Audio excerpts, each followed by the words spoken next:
Rawere County ma Kisumu e boriruok margi mar Progressive Young Leaders Forum odok ne sirkand kanyakla kagiwacho ni dongruok osechako neno.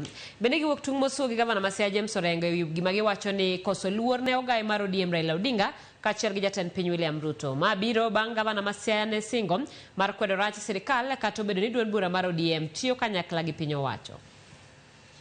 And out of winjruok manager kom owinjore kod William Samoei Ruto kokalo through ODM wan wa support winjruok mane ODM otimo kod UDA to awacho ni lemo o gik makoro warito gin implementation ma 10-point agenda. Kendo kwadwara chai manyocho nyisi chieng' iko mani iko gomo luor Jojo duor manen bodyguard mar Raila Odinga. Mane governor ma Siaya James Orengo ochungode kindo oganda to chalo ka gimogoyo kore e mbele oganda.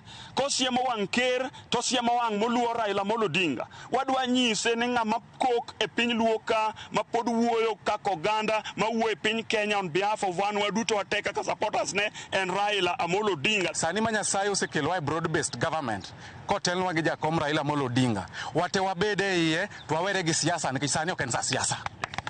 Sa siasa will come, jibrogo siasa, youth sani dwaro empowered, men should be empowered, siasa aside.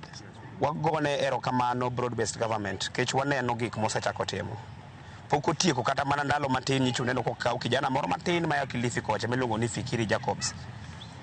Manyiso ni rais en ng'ama jali maslahi mag yawuoyi. Jopur